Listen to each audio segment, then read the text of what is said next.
So I'm off. Hi, everybody. So I was introduced there as Gerard, which is fine. That's how most Americans, including one of my sisters who now lives in the United States, that's what they call me. But actually, when I was brought up in northwest England, we say Gerard. Gerard. But you can call me Gerard or anything. Just don't call me Jerry. I don't like Jerry for some reason. Anyway, I go through that every time I guide one of the groups. I'm happy to be called Gerard because I've been called a lot worse things in my life, I can tell you. Anyway, I was born in northwest England, in Liverpool, in fact, but I don't have a Liverpool accent because I left as a child, and my mom was not from Liverpool. She was from Lancashire towards Manchester in England, and the accent's very different. If I spoke like my dad, then I'd be talking like Ringo Starr or John Lennon, Paul McCartney. Maybe you've heard of those guys. But I don't really speak like that. The other reason is I've lived half my life outside the UK, different countries. And at the moment, I'm speaking to you from Central Europe, the heart of Europe, Hungary, Budapest. And I'm going to say good morning because it's 2 a.m. That's why I look a bit dozy and sleepy. 2 a.m. I believe most of you are on 8 p.m.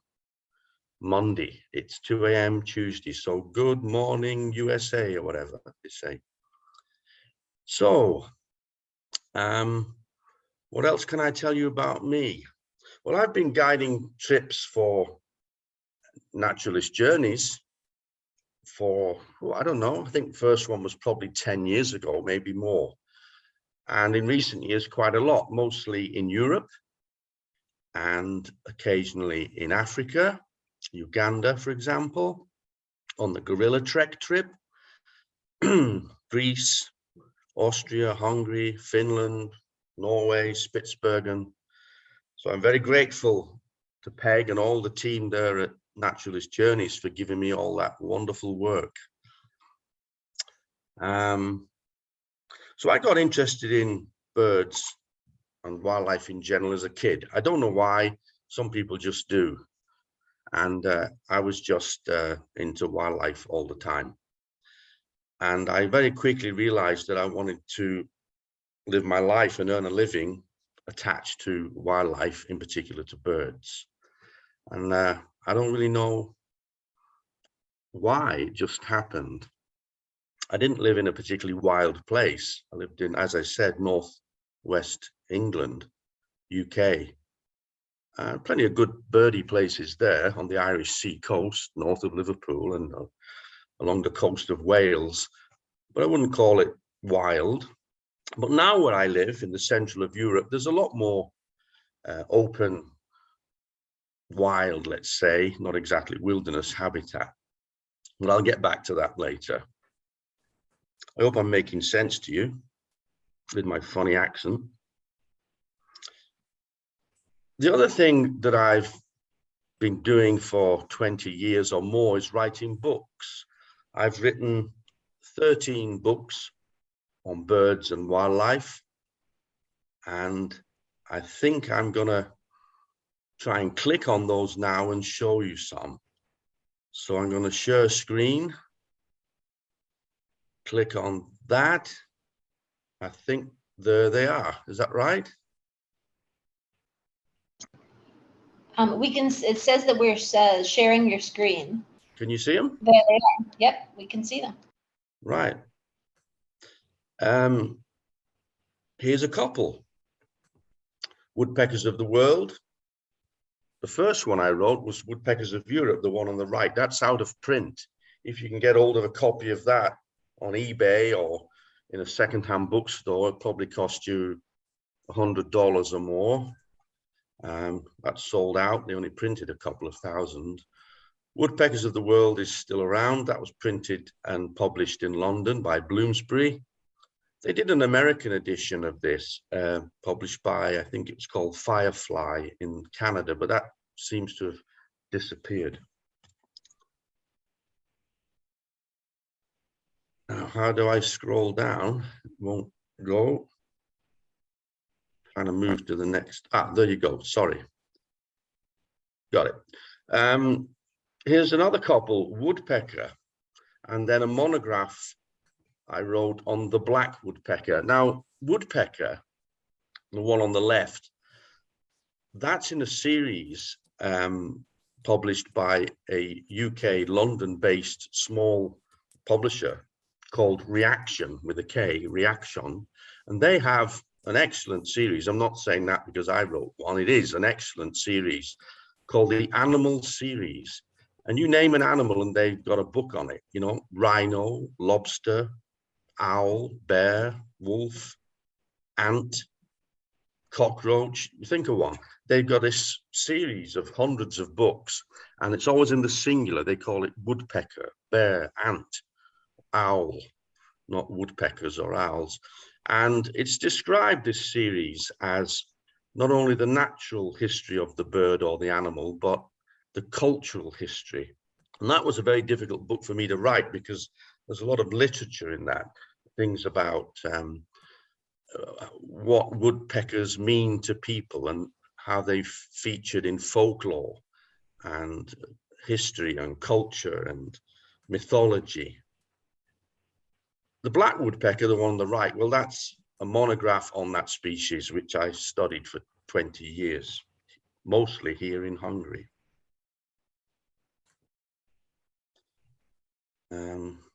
Still struggling with this scrolling down thing.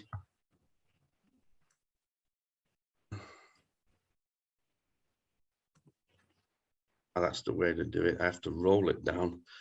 And here's another couple, the wryneck and the green woodpecker. The green woodpecker is actually not out yet. It's out in March, a couple of weeks, that will be out.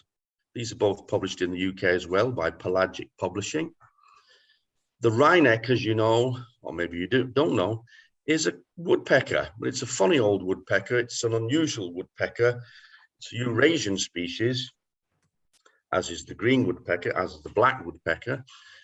And the wryneck is, again, something I'm deeply involved with. We have a working group here on that in Hungary, especially involving young people and students. We ring them, catch them.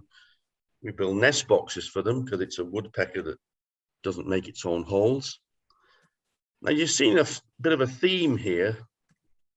Wryneck, green woodpecker, woodpecker, black woodpecker, woodpeckers of the world, woodpeckers of Europe. You see the theme?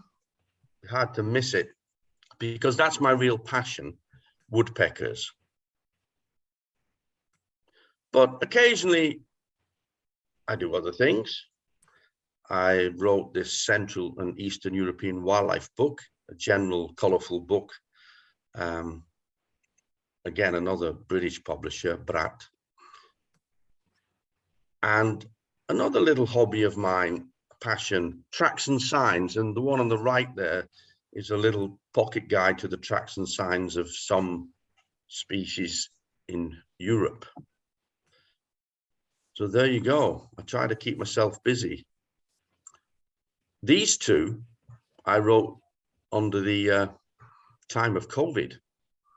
I decided, you know, I couldn't travel so much. I didn't do any guiding for Naturalist Journeys or for anyone. So I looked at all my notes, did some research, and in those 2 years of almost zero traveling, I wrote everything up and wrote these two, published the wryneck last year and the green woodpecker this year. Got to keep busy. Anyway, that's enough about me.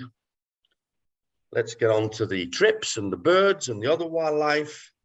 So the two destinations that Naturalist Journeys are doing this summer that I'm happily guiding for them are, as Carrie said, Finland and Norway and Austria and Hungary, the Heart of Europe trip. So let's start with Finland and Norway. This is last year's happy group. Look how happy they are, most of them. I'll tell you why. We're on the Arctic Circle. Can you see that one or two have got something in their hands?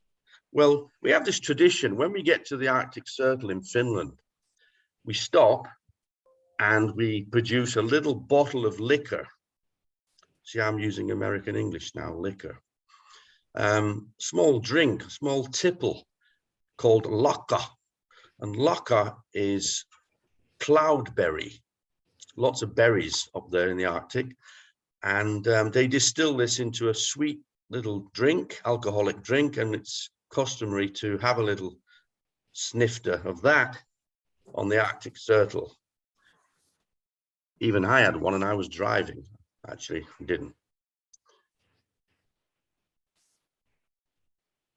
Well, if you're going to talk about Finland and Norway, but Finland in particular, you have to mention this creature. It's not a bird, not a woodpecker.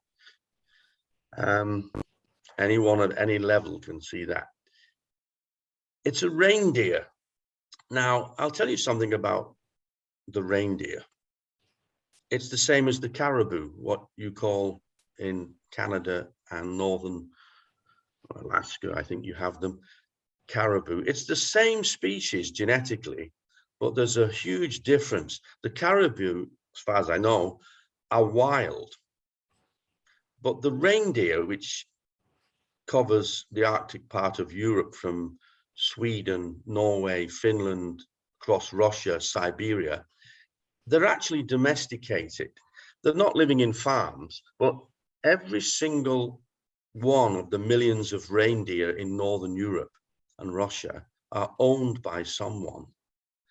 They're kind of feral. They roam on the tundra and the taiga, the boreal forest. But actually, once or twice a year, they're rounded up and harvested and processed.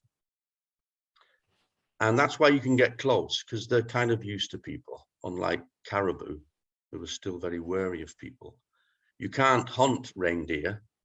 You can hunt caribou, I believe, in some places, but not reindeer, because they're actually owned by someone. So it's a wild animal, but it's not really wild. On the Finland Norway trip, you can't miss them, especially the further north you go.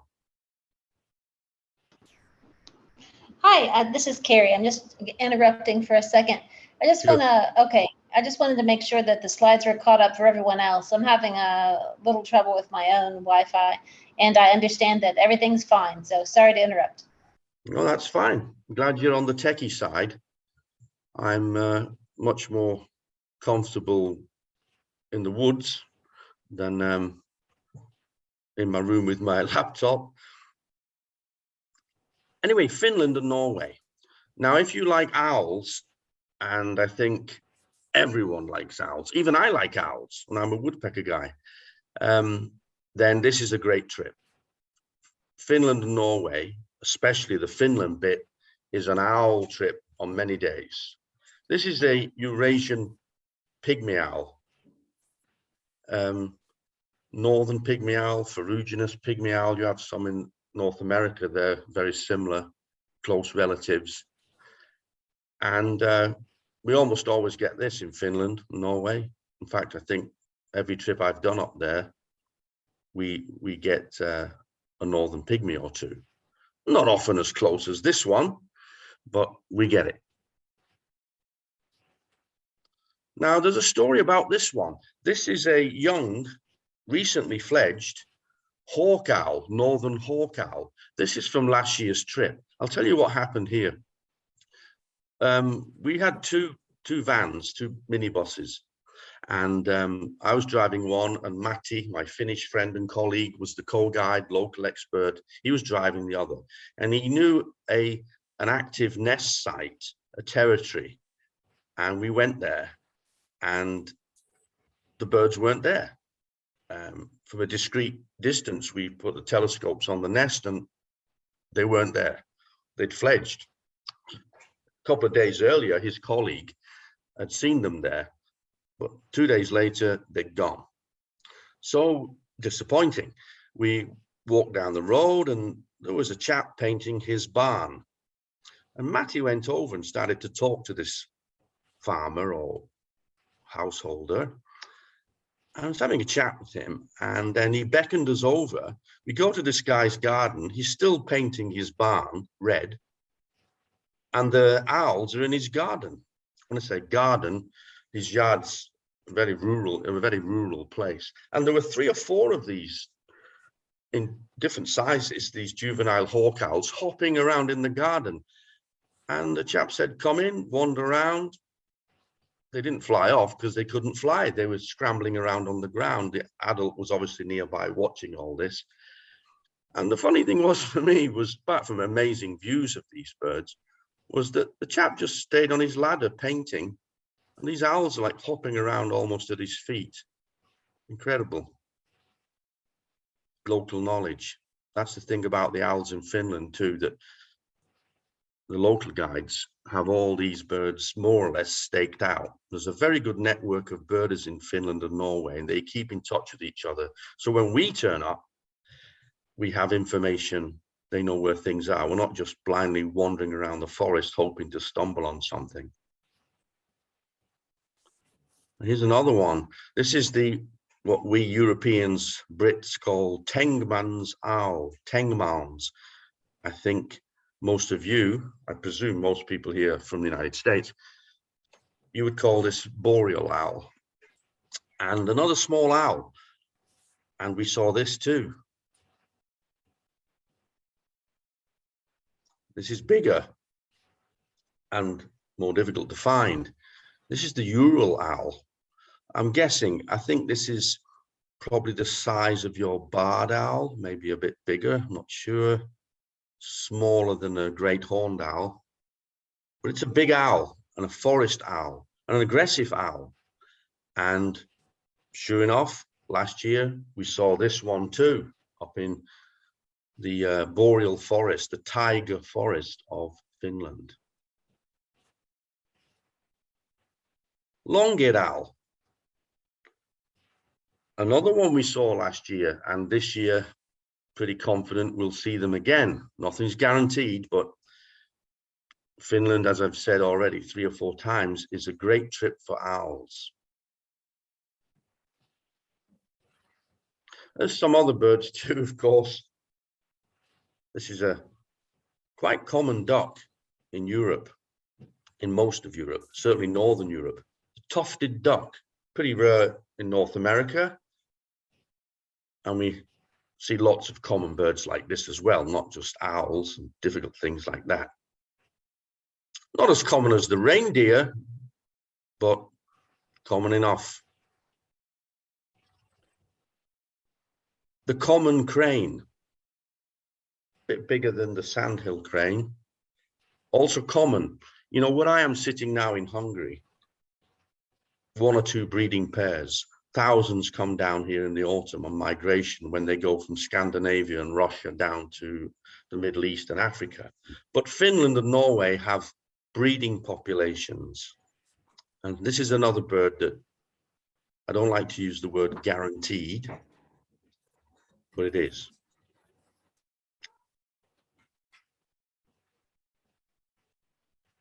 Birds of prey. Last year, I'll tell you what happened with this. This is a white-tailed eagle. This is the European equivalent, if that's the right word, of bald eagle. Massive eagle, more of a scavenger than a hunter. White-tailed, because the adults have a white-tailed. We were struggling to see this in Finland. Few soaring up in the sky, few vague glimpses. Then when we get up beyond the Arctic Circle, and then we enter Norway and we hit the coast, we saw dozens, hundreds, all on the sea coast. Recognizing some names of people here joining. Must have done something right in the last couple of years. White-tailed eagle. Now, I was talking about owls and how Finland and Norway are great places for owls, and the trip, the Naturalist Journeys trip to these countries, focuses a great deal on the owls. But here's another bird. you can't speak. I've muted you, so you can't answer my question. But do we know what this is? Rather drab-looking shorebird. You see, I'm speaking American again. You see that? I was going to say wader, as we say in Britain, and then I said shorebird, which is, I've learned, is what you Americans say. And it's a ruff. Actually, it's a reeve. You know that the male is a ruff and the female's a reeve. So this is a male, sorry, a female ruff, a reeve. Attractive, but not a stunner, unlike this one. Now that's a ruff. And again, last year, for example, and on previous trips, people really want to see ruff in breeding plumage. There's plenty of places in the world where you see them in winter plumage on passage, or you see reeve-like birds, you know, non-breeding plumage. And as you probably know, the thing about ruff is the males in the breeding season are all different. This one has a brown head and a black ruff. Now, I was told, and I believed for a long time, that it's called ruff because of the ruffle of feathers round its neck, like a Shakespearean ruff. You see Shakespeare in these pictures always has this white ruff round his neck. And then someone told me that's not actually the case. There's another reason, the reason which I can't remember. I prefer the Shakespearean version, whether it's true or false. Last year, there was one lady in particular on the trip, everyone, but one in particular kept saying, when are we going to see a ruff? And we saw a few in Finland. Oh, that's a bit far away. Didn't have a full ruff. By the time we got up beyond the Arctic Circle into Norway, we started seeing them, and we saw them on the lek, L-E-K, the breeding display ground. Here's one almost all black.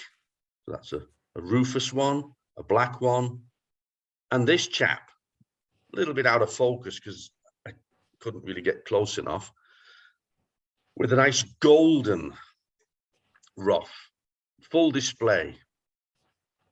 Again, you've got to get up into Arctic Europe, Finland, Norway, particularly Norway, to see these, and so we did.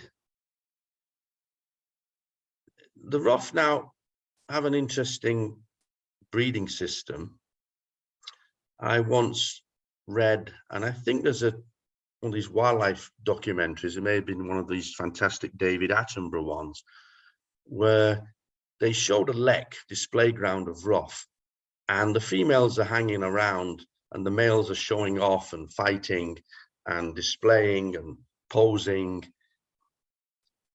And some female-like birds sneaked in, copulated with females. And these were males, not with ruffs, in non-breeding plumage, sort of subdued plumage, sneaking in, pretending to be females and taking advantage of other females while these gaudy, flashy guys were too busy with each other.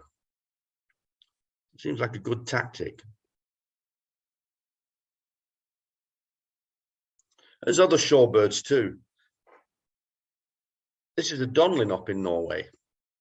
And this is another bird, a bit like the ruff, which you often see around the world in rather drab, non-breeding plumage. But up there in Arctic Norway and Arctic Finland, they breed on the peat bogs, on the tundra, and they have black bellies. So lots of owls and ruff, but lots of other birds which you just see in different plumages from those you're perhaps more familiar with.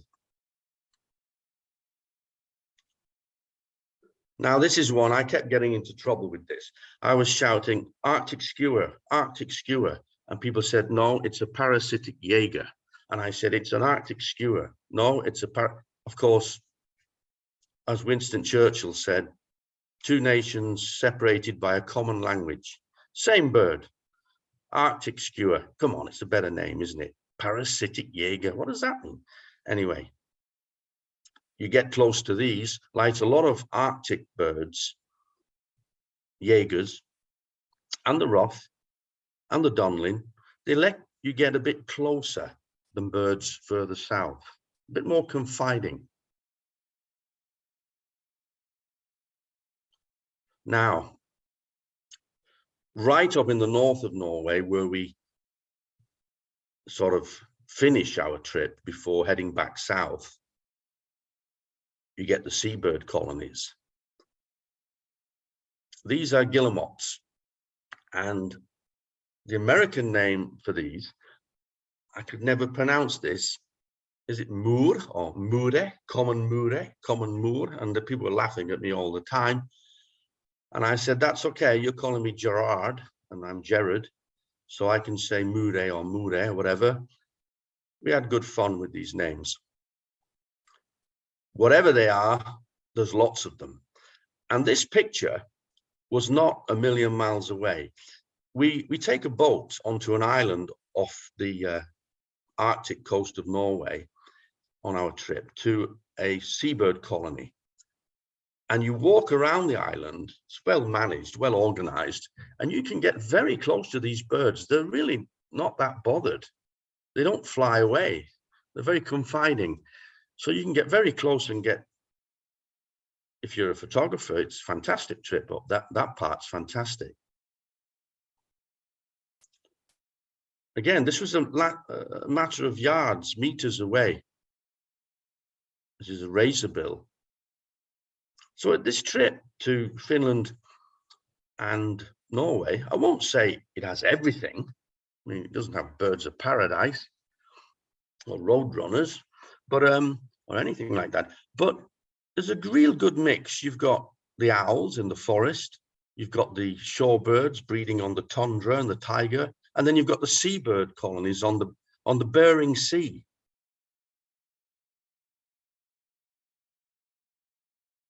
And this chap, well, the Atlantic puffin, people love them. It's almost as beautiful as a woodpecker.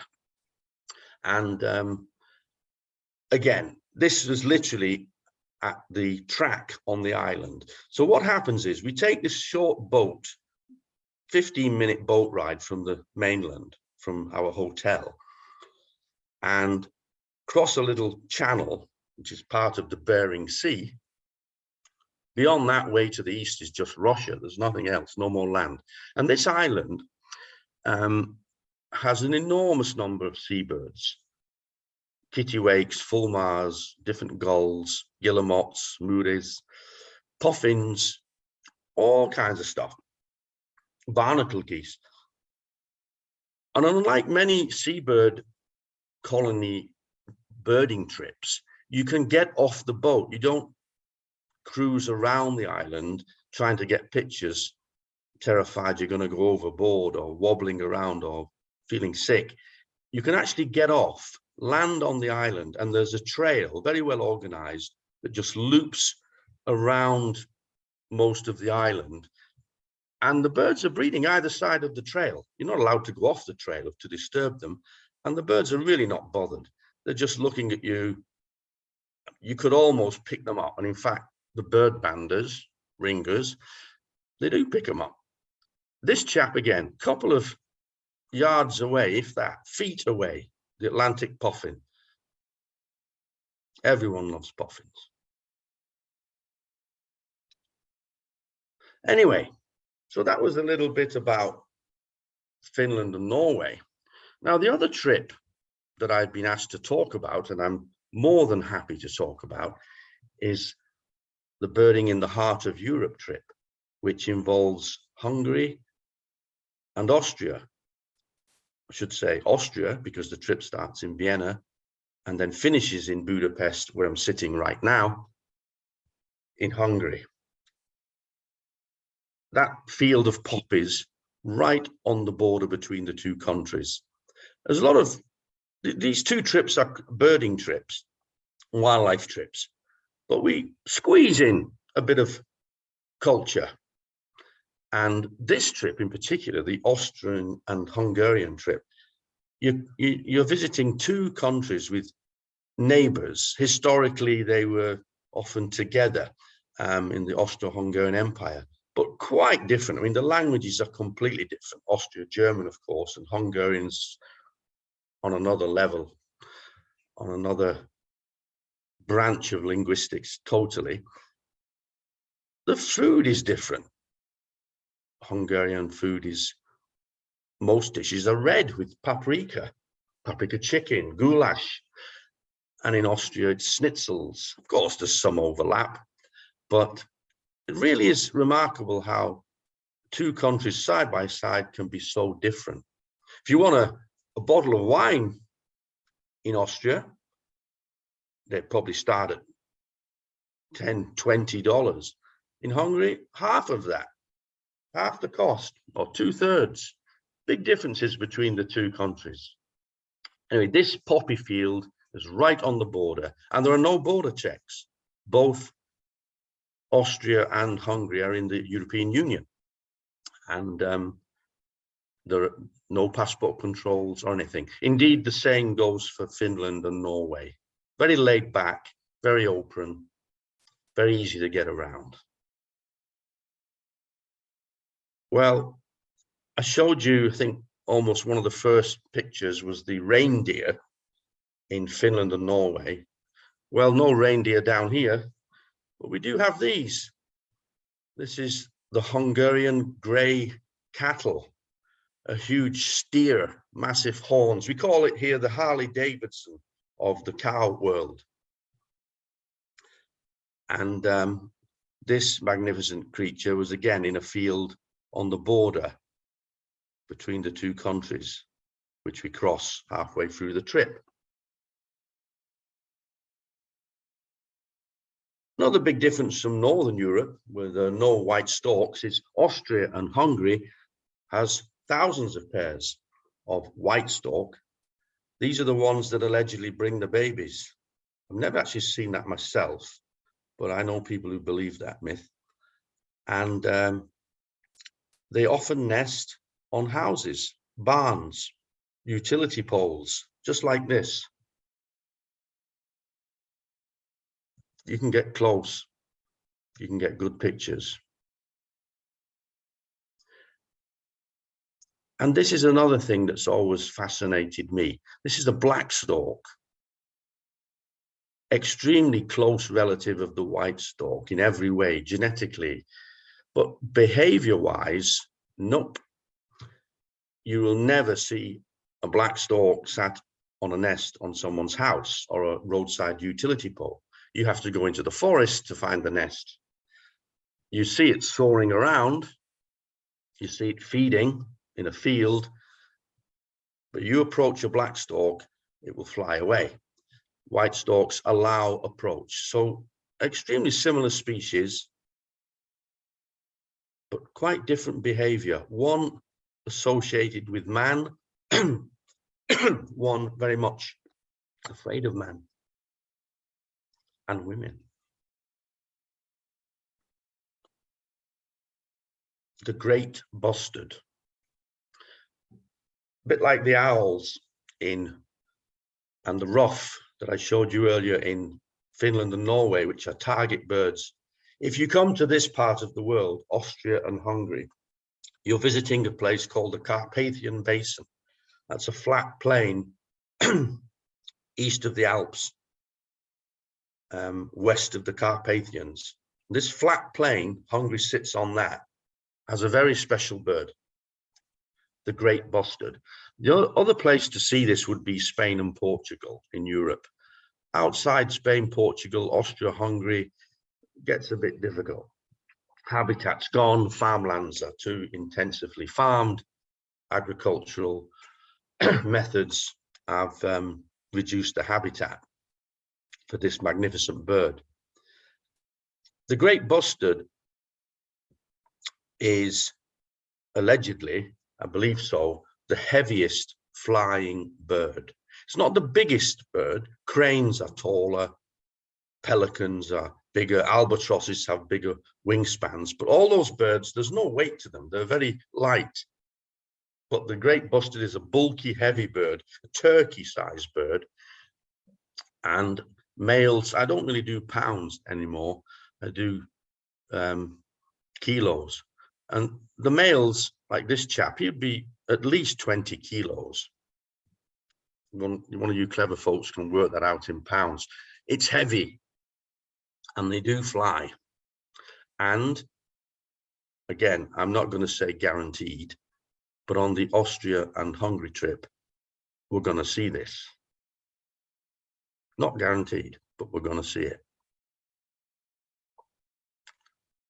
This is easier to see, much more common. The northern lapwing. When I was a kid in England growing up, we had 3 names for this: lapwing, green plover. You can see a bit of green on the back of the bird there, and peewit. And peewit was an onomatopoeic name for this bird because its call is peewit, peewit. Fantastic little crest on that beauty. The Pannonian Plain, the Carpathian Basin, the flat part of Austria and Hungary is home to a huge, no, sorry, not huge, a large population of red-footed falcon. Now, I'm going to tell you another little story, if you don't mind.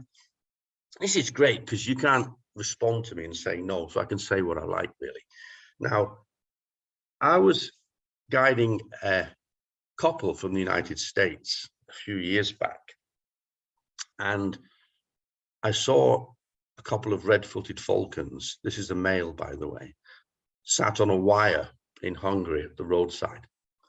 So I pulled up and I said, there's a red-footed falcon or two. And they went, oh, wow, great. I said, do you want to get out and have a look? Put the telescope on it. They said, no, that's fine. We can see it very nicely from here. And we did, and we looked at it, and then we drove on. And I said, by the way, I said to this nice couple, you know, that's the bird, that's the species that turned up in a place called Martha's Vineyard, which I've never been to, maybe you have. And it was about 2 years earlier, I'd read and heard one of these turned up in Martha's Vineyard, and birders from all over the States went there to see it. And the moment I said that, the couple said, can we go back and look at it again? And I said, well, we can. And that's interesting.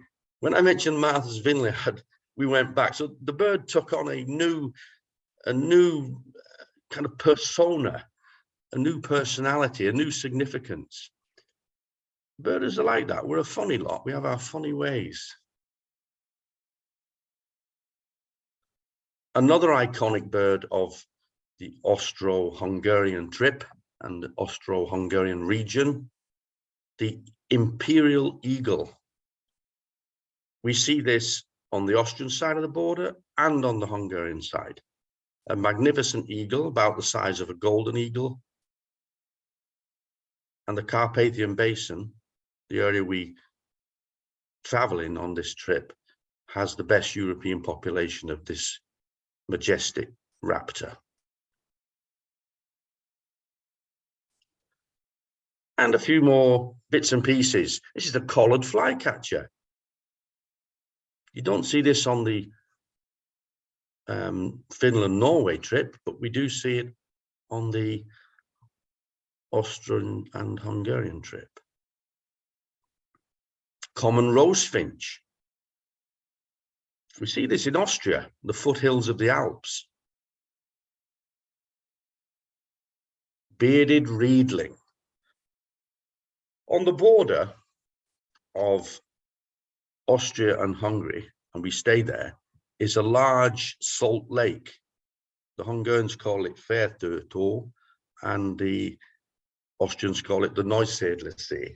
A big shallow lake, and around that lake are reed beds, Phragmites, and this is one of the birds we see there, the bearded reedling. And this is a male, magnificent, bearded, but he doesn't have a beard, he has a mustache, but never mind. Bird names are always a bit messy. And this is a bird which has been moved from family to family. It was a titmouse, a chickadee, then it was in the babblers, and then it was put in a family of its own. Not guaranteed, but we should see this one too.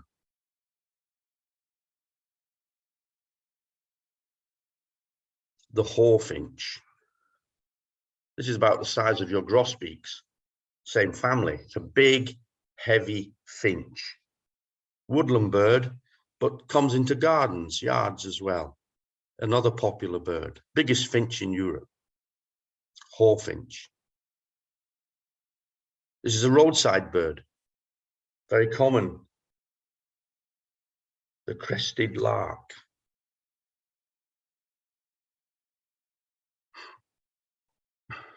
This bird, the Eurasian cuckoo, the common cuckoo,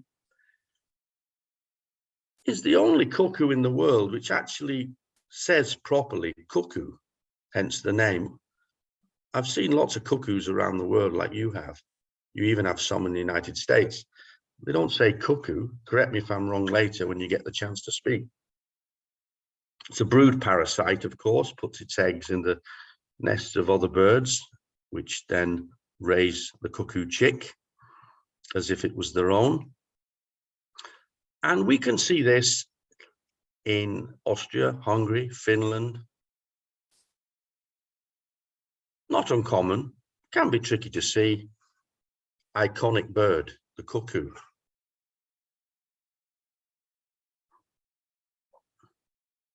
The blue throat, you can see why it's called blue throat. And you see in the middle of that blue throat, there's a little white spot. This is the white spotted race. On the Finland and Norway trip, they have a red spot. So if you do both trips, you're going to get the red spotted and the white spotted. 2 for the price of 1.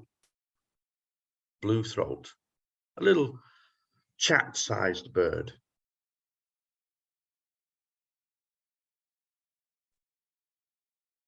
I wasn't sure whether it was allowed to put pictures like this, but it's there now. The European bee-eater. What a bird. Doesn't even look like a European bird. Looks far too tropical. In fact, they do spend many months of the year down in Africa, wintering there, and come back to Europe to breed. Very common in Central Europe. And I know personally several colonies, they nest in sand pits and soil banks, sandy areas where they can excavate burrows. And again, another bird that the photographers just love to see. Not surprising, really. I mean, look at them.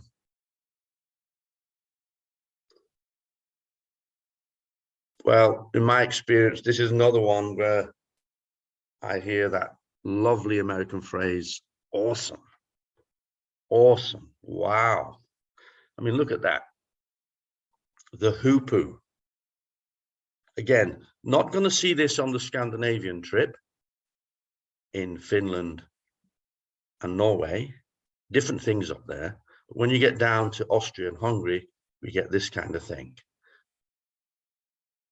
The hoopoe. A very, very popular bird. Not surprising. Now, I mentioned that Finland and Norway was the trip for owls, and it is. You get the boreal owl, the pygmy owl, northern pygmy, the Ural owl, long-eared owl, short-eared owl, northern hawk owl. On the Austrian and Hungarian trip, the Heart of Europe trip, we get the little owl. You don't get this up in Scandinavia. Little owl is closely related to your burrowing owl, except he's got short legs, not long legs. Same size, more or less. And again, another bird often seen in settlements around people. Quite common in the Hungarian countryside. Tawny owl. This bird in this hole is about 15 minutes from where I'm sitting now in Budapest.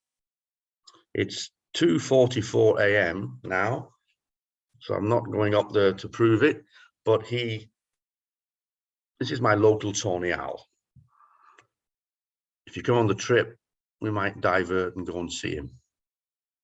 Quite a common owl, but like all owls, can be tricky sometimes to find. And now we come to my favorite birds, as I mentioned at the beginning of this talk, at this presentation. This is a green woodpecker. You see where he is?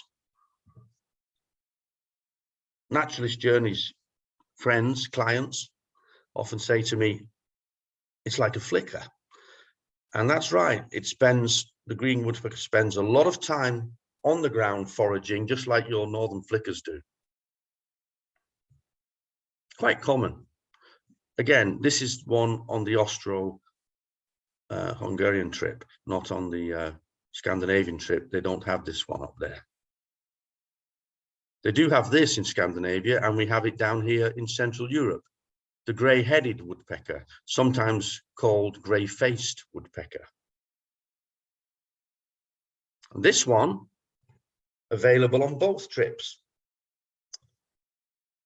Finland, Norway, Austria, Hungary, the lesser spotted woodpecker. This is the smallest woodpecker in Eurasia, size of a downy, tiny little thing, doing well in this part of the world. In Great Britain, in England, where I was brought up, in serious trouble, disappearing, rare, but not here. Middle spotted woodpecker. Now, you might be saying, they're all black and white and red. They all look the same. Well, if you join the trip, I'll tell you how to tell them apart. And one of my favorite birds, another weirdo, the wryneck, the woodpecker, which doesn't look like a woodpecker. He has a soft tail, doesn't have a rigid tail. He has a tiny beak like a songbird, like a passerine, can't make his own holes in trees. Does eat ants like a flicker, like a green woodpecker, often on the ground. And evolutionary, if that's a word, it's a woodpecker. Again, this can be seen in Finland, but easier perhaps to see on the Austria and Hungary trip. And finally, you remember almost the first or second slide picture I showed you, the black woodpecker, my book that I wrote about it. The black woodpecker. This is the size of your pileated, or is it pileated? I don't know how to pronounce that. Pileated, pileated. It's the same size. In fact, on average, slightly bigger. You know, some things in Europe are bigger than things in the States. Not many things, but some are. And this is one of them, the black woodpecker. And we always see this on the Finland, Norway trip and the Austria and Hungary trip. Not uncommon, and I know where they are. Thank you. I think I've finished. I hope that was enjoyable and you understood my funny accent. Indeed, that was wonderful. Thank you so much. I'm going to give you virtual applause from everyone who was listening. That was fantastic. Thank you. Now, Jared. Yes. You want me to click off the screen sharing? Yes, let's bring you up big and full faced in the middle. How about that? If we unshare, we'll bring you to the middle. And if anyone has further questions, there's a few questions in the chat, but if there are additional questions, please type those in, and we're going to take these couple questions, and then we'll follow any others. I'm going to pull all the way up to the beginning, make sure I didn't miss any. Just a moment. Okay, all right. So the first question I'm seeing is, I'm not quite there yet. Okay, what is the what? I think this trip, this question had to do with the Finland and Norway trip. That's when I saw it appear, which is, what is the weather like on this trip? Is it always cold? It is not always cold. there's a thing you may have heard about, global warming. No, actually, we do get snow on the fells, on the uplands up in the high Arctic. I mean, we go way beyond the Arctic Circle, right up to the Bering Sea, to the Arctic Sea. It's chilly. There can be rain. I don't know what cold is. It wasn't below freezing when we were there last year. It was doable. You need warm clothes, gloves, and hats, but it's not brutal at all. I don't know if that's a good answer. Oftentimes people who have asked that question also ask what kind of clothes they would bring if they were coming along. Would it be like a full parka with gloves, or what kind of things would people bring on that trip? Yeah, you need to take that stuff.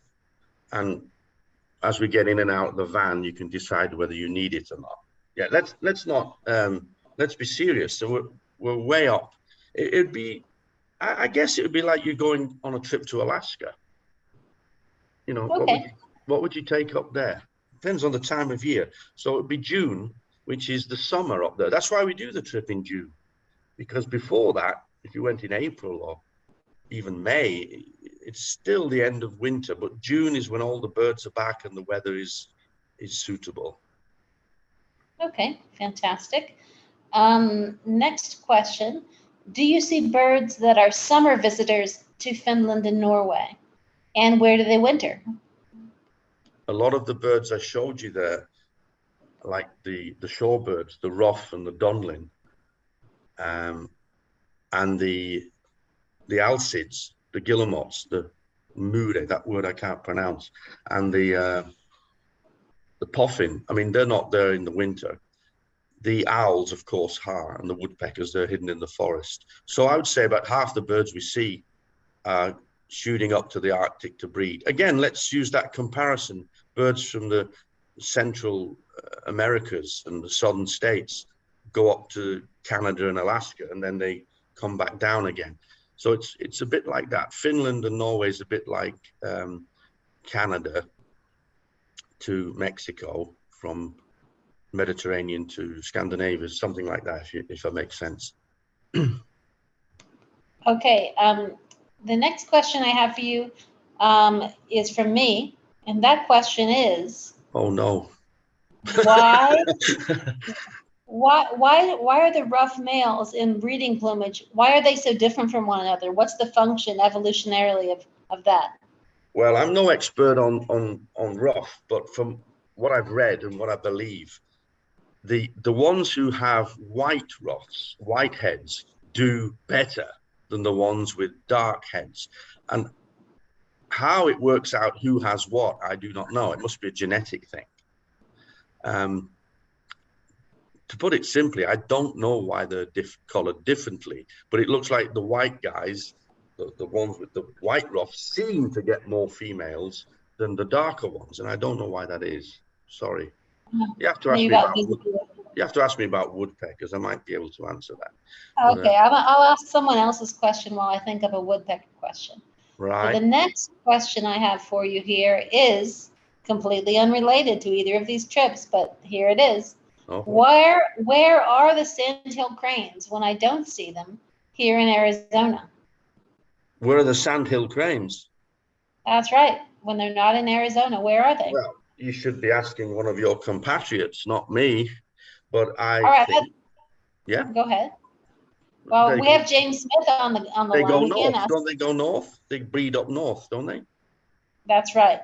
They're either in Arizona and Texas a lot of the times in the winter. They're down enjoying the warm weather. Then they breed further north. Again, we can use a comparison. The common cranes in Europe, they're in the Mediterranean, Israel, North Africa, and they breed in Central and Northern Europe and Russia. Same thing, north to south, south to north. There are these parallels that we can make, yeah. And some of the Greg B pipes in to say some go as far north as Siberia, which is true. There's a Siberian population. I remember reading about that. Okay, Thank you, Sharon, for that question. Marilyn is asking, and I'm assuming this has to do with the Finland and Norway trip.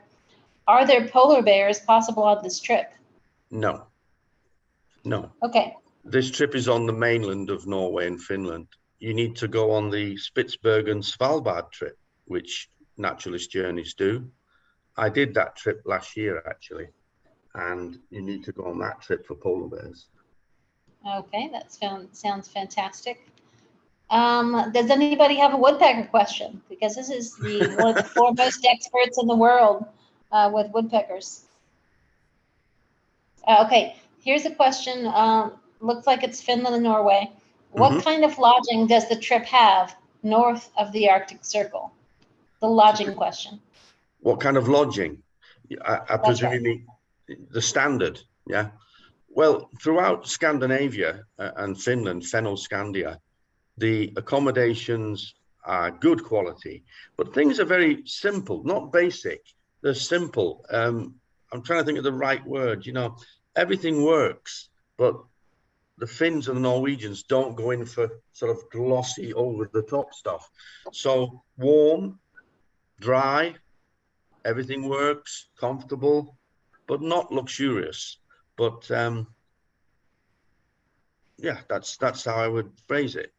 Not luxurious, but good. Okay. We've got a new question from someone. Marilyn says she's read all of your woodpecker books. Wow. What month is the best to see a wryneck in Hungary? Well, when we do the Austria and Hungary trip, it's in June, and that's a good time. They arrive here in April, and for the next 2 months, they're breeding. So spring, I would say April, May, June. Can you tell us a little bit about what the cultural aspects of the Austria Hungary trip are? What are some of the things people get to experience there? Well, the trip begins in Vienna and ends in Budapest, and they are two fantastic cities, especially if you're into music and architecture and wining and got that wrong, wining and dining. Although my part of the trip is not that, people often arrive a day or two earlier to acclimatize to jet lag, and they stay in Vienna. And at the end, people often stay on in Budapest. During the actual trip, there are some birding sites that we stop at, which are like the grounds and gardens of chateaus, of stately mansions. On the Austrian and Hungarian border, there's the Esterházy Palace, and we bird the gardens there. But we also go inside the palace and look at the architecture and everything else. So there's plenty of architecture and culture on that trip, yeah. But like I say, most people like to do the city bit before and after, which is highly recommended, actually. Mm-hmm. Okay, well, I'm not seeing any further questions, and looks like we're 2 minutes away from our target time. So this has worked out perfectly. And I know I'm speaking for everyone and saying that this was just a fabulous time, wonderful presentation. And there's several people who have said as much in the chat. So thank you very much.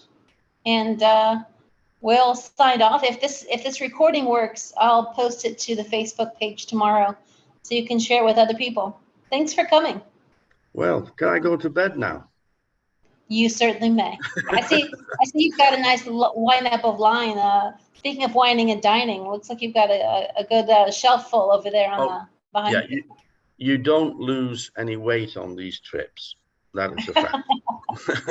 So if you're worried about your waistline, you better not come, because we feed you. Okay, fantastic. Thanks. Thank you so much. Okay, bye-bye. Bye.